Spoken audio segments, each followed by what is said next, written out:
Welcome everybody to the next instalment of the OCG video podcast. It's been actually 5 months since we recorded our last one, so we thought it was about time we got out there and started speaking again to all our consultants within our business up and down the country to find out what it is that their clients and candidates are really asking of them at the moment. What are some of the burning issues that we're really looking for? So today we're lucky enough to be joined by both Tom and Claire from our Auckland office, Angela Lewis from our Wellington office, and I'll be speaking for Christchurch. In today's pod, we're going to cover 4 main sections. First of all is around how's the market been performing since we moved out of level 1 lockdown. Second of all is contract versus permanent. Is there a different way that organisations and clients are engaging with people post-COVID? Then we look at the expectations between clients and candidates. Is there a difference there between them? And finally, we'll finish off by talking about flexibility and how that may have changed in a post-COVID, post-lockdown era. So kicking straight off, the first question is, how has the job market performed since the end of lockdown, and did the general election affect things? And for that, we'll start off going to you, Tom, please.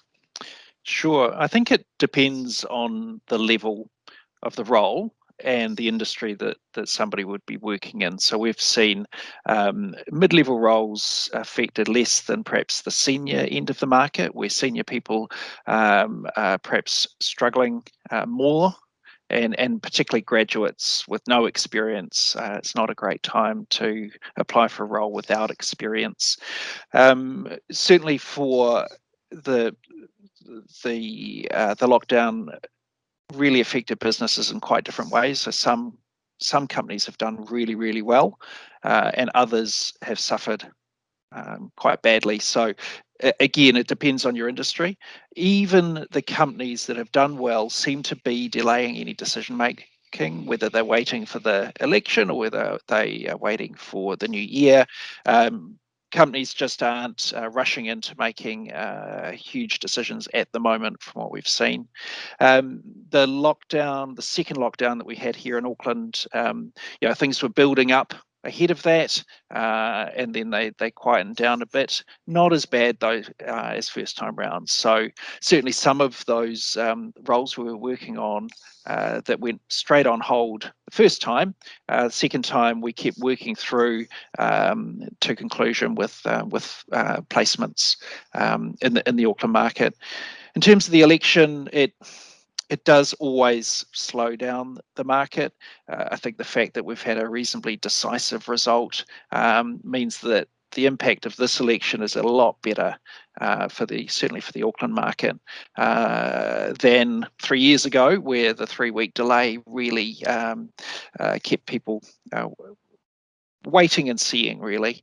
And I suppose at least, it's a known quantity, so businesses will at least know what they're in for the next 3 years, give or take. How did that compare to Wellington, Ange? Yeah, I think in the Wellington market, we definitely had the same kind of drop-off post-COVID. And yeah, similar to what the rest of New Zealand had. But I think we've seen that slowly coming back a little bit faster. I think we've been a little bit more resilient in Wellington just due to probably the government sector being predominantly here. It's not exactly booming, but it is coming back.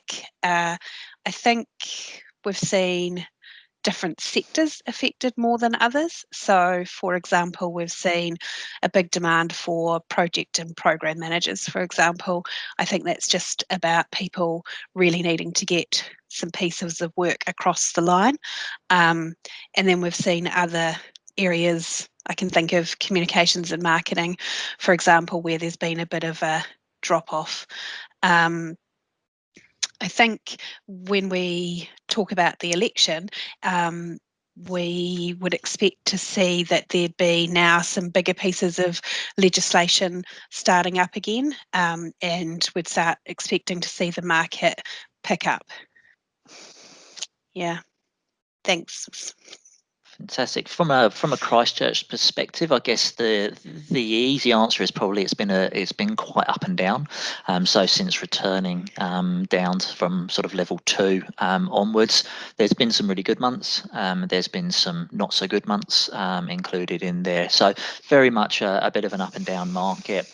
It seems in the areas that we recruit within OCG down in Christchurch that contract has performed slightly better than permanent hiring. So we've been a bit busier on the contract side, more so than permanent.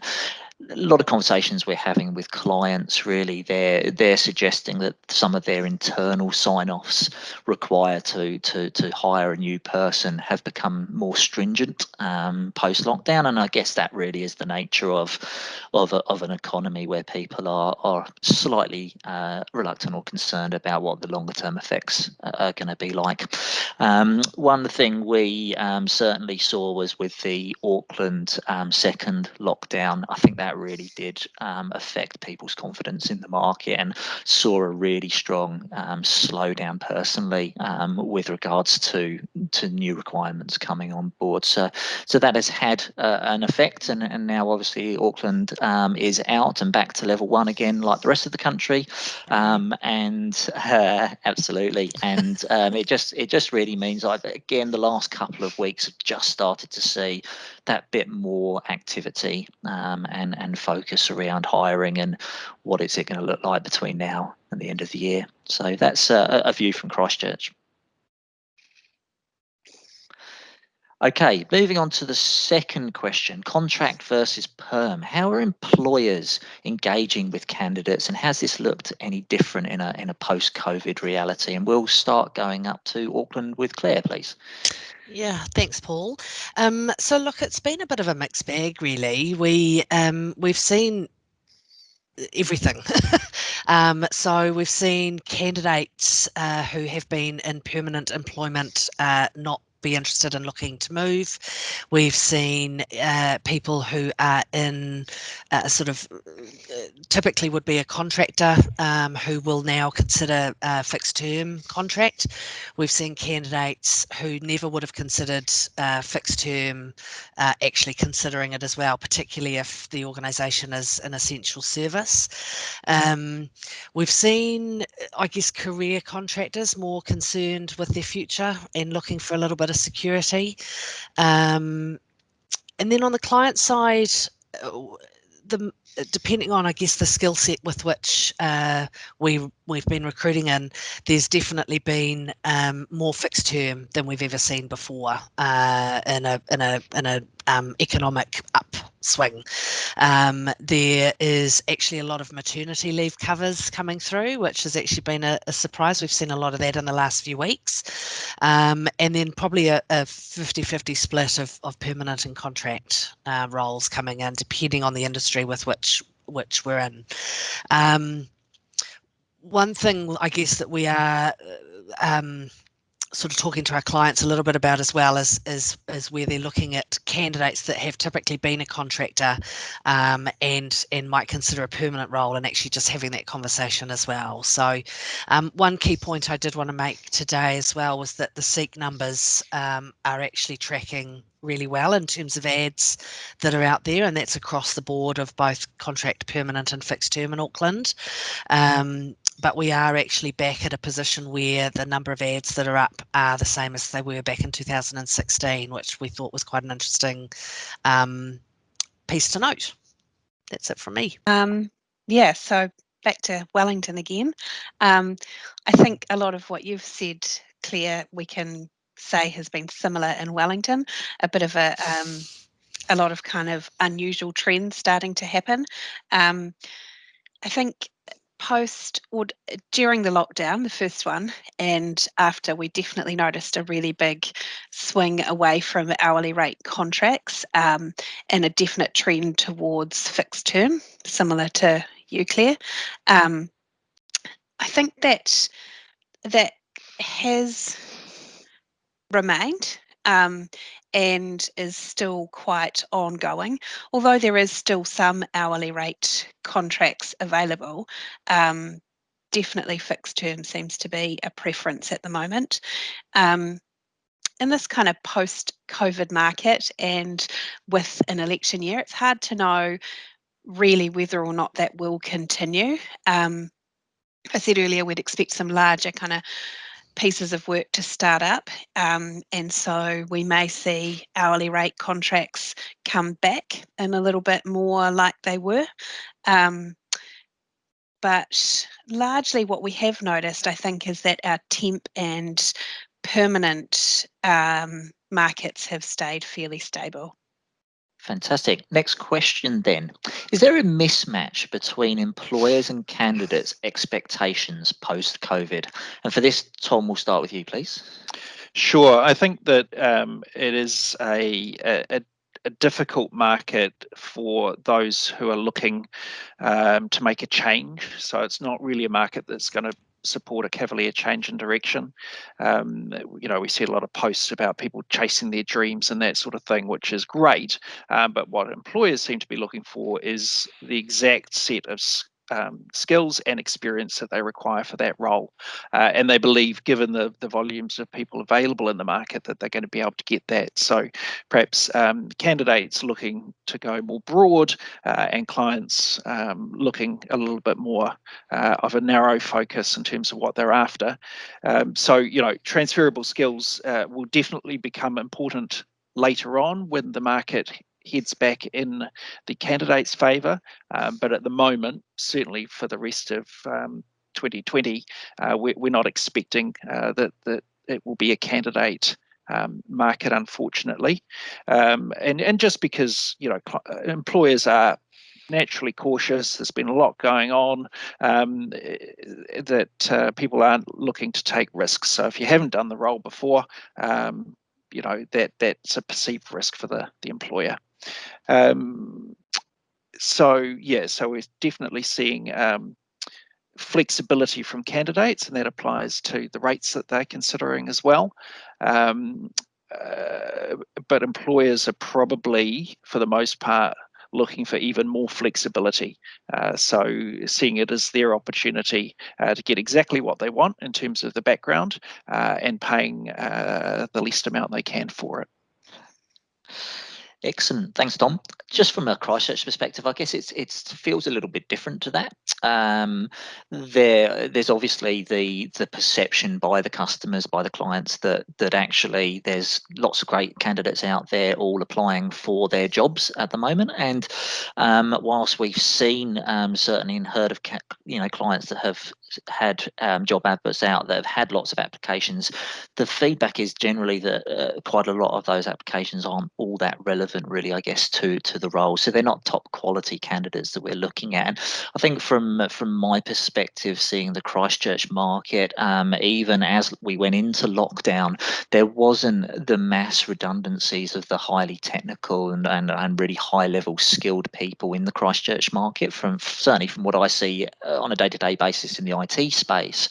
And what it actually meant was that those candidates that did remain, that were looked after, it was quite similar to the post-earthquake period here, really, to be honest. Those that were looked after well, their employers really managed to gain a lot of loyalty from those people, and so the candidates in the market at the moment, they're not being quite so quick to make a jump. They're much more conservative, I think, around that, and an employer that's looked after them well so far this year, they can feel pretty comfortable that they're going to be looked after pretty well next, if things were to drop back into higher alert levels. So what that's really meant at a sort of local level is I've not seen any particular pressure on salaries or rates, so those tend to be holding firm. And for me, it is still a challenge to find great candidates in this market to fill the jobs that we're working on at the moment. So let's finish off the questions with this one. What is happening with regards to flexibility now that we're all back at level 1? Let's start with a Wellington view from Ange, please. Yeah, so flexible working environments and situations are something that we're all used to now. And I think definitely during lockdowns, we all worked from home, and I think in Wellington there was a real mix of people wanting to come back to work as soon as they could, and others not, or their organisations saying that they were going to take their time coming back. So I think the big thing at the moment that people are actually approaching is working out what flexible working actually means for individual organisations or agencies, and putting together, I guess, some criteria around that. And whether that be knowing when your staff are going to be at work or knowing when they're going to be at home and how they're going to work when they are at home. I think the other thing we've noticed is candidates, those that are coming in and looking for new roles, getting really clear around what they want as well. So we're having a lot more conversations about flexible working up front with the candidates, and then we're able to actually have those conversations with hiring managers as well. So it seems to be something that's working and working really well. Thanks, Ange. So we unfortunately have been in the unique position of having 2 lockdowns here in Auckland. And so what I've noticed is that after lockdown 1, I was pretty much back in the office relatively quickly in Alert 2. Predominant reason for that was my team were quite keen to get back into the office. But if we looked across kind of our clients and the rest of our OCG business, people were quite slow to return to work. They weren't wanting to jump straight back into it. They were taking their time. They enjoyed the fact that they were working from home, or they had gotten used to the fact that they were working from home. And so there was sort of not as many cars on the road, and it took a bit longer to sort of get back to that. Then after lockdown 2 that we had here in Auckland, there was a much faster turnaround. So people were actually, I don't know about you, Tom, but the roads were a lot busier, a lot faster at Alert 2. And I wonder whether that is because they were over it a little bit faster. But I think overall what we've seen is companies are doing it exponentially better than they were, this time last year. They are allowing their people to a certain extent, pick what works best for them and their families, and their personal lives. We've got some organisations who have said we're not coming back until 2021. We've got some organisations who have, the team must come in on a Wednesday and the rest of the week they can work from home. We've got a lot who do sort of 3 days at home and 2 days in the office. There's a real mixed bag out there. I think the other thing that we've seen is that organisations are reviewing their footprint, or their office footprint. So they are looking at whether they need to downsize their offices, and we've seen in some cases, one client in particular has a spreadsheet that people have to complete to say whether they're in the office or out of the office, because they have downsized their office size. So a real mixed bag, but I think we're not going to see this changing anytime soon. I think this is the new normal for the time being, through at least until sort of mid next year. And I'm, my prediction is that at some point there's going to be some conversations around, whether this is the new norm or whether people are actually going to want to be back in the office seeing their colleagues face to face. But time will tell. Fantastic. Thanks, Claire. That brings an end to the today's video podcast. Just wanted to thank you all for taking time to listen. And we have set up an email address to get any of your thoughts, feedbacks, or future questions that you may have for us. You can reach us on podcast@ocg.co.nz. We'd love to hear your thoughts about what we might be able to talk about next time, and any of the things that are really, really important to you. So again, that is podcast@ocg.co.nz. Thanks very much. Thank you for your time.